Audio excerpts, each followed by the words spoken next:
Hey everyone, welcome back to Beyond the Label. I'm Ruby Sturt, and as always, I'm joined by the ever-thoughtful Eric Marquette. Today, we're diving into something that honestly gets me fired up. Real advocacy, the kind that actually changes things, not just hashtags and good intentions. Absolutely, Ruby. And I think it's fair to say, advocacy can look a bit different depending on where you are and what you're fighting for. Take the 2021 Accessible Cities campaign, for example. Maria Chen and her team really set the bar. They didn't just talk about making cities more accessible, they actually got policies changed.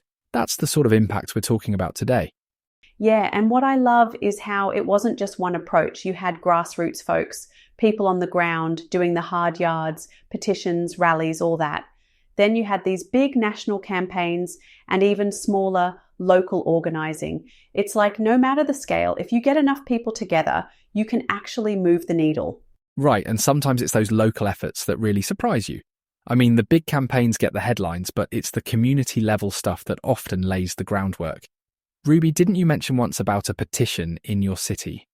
Oh, totally. So a couple years back, there was this viral petition in my city. Just a bunch of parents and students, really, who were sick of the buses being impossible for wheelchair users.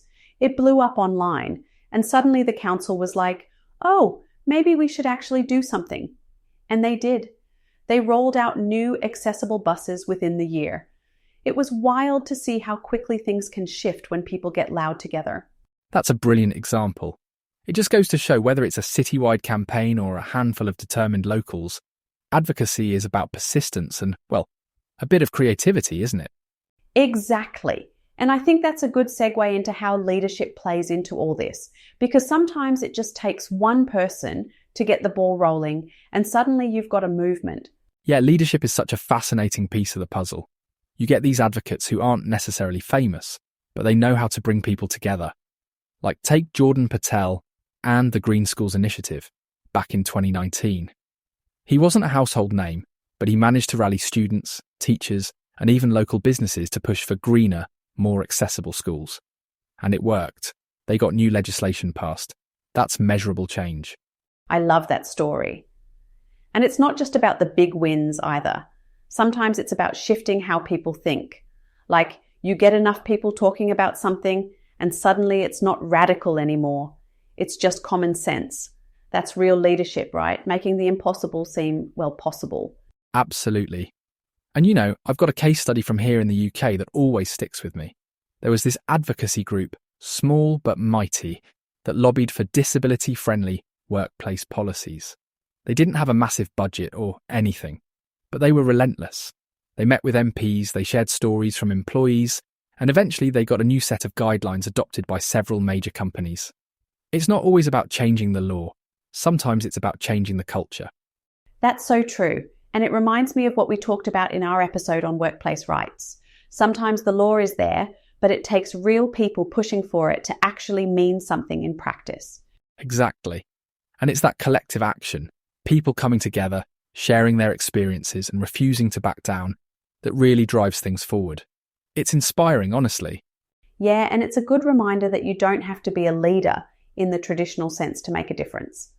Sometimes just showing up and speaking out is enough to start a ripple effect. So speaking of ripple effects, let's talk about some of those big milestones, the moments where everything kind of shifts, like the passage of the Inclusive Education Act.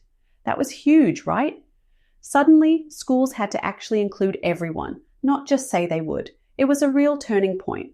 Yeah, and those milestones don't just happen out of nowhere. They're the result of years, sometimes decades, of people pushing, sharing their stories, and refusing to let things slide. It's that collective voice that makes the difference.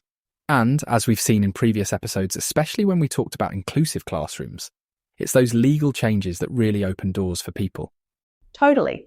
And honestly, one of my favorite parts of doing this podcast is getting to hear those stories firsthand.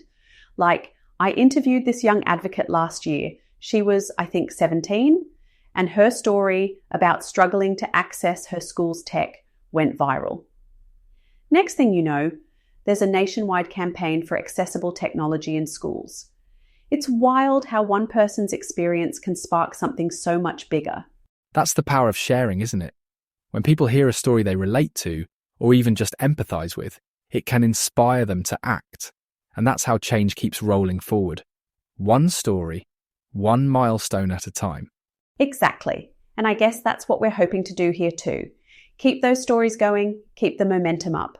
So, thanks for tuning in, everyone. We'll be back with more voices, more stories, and hopefully more change.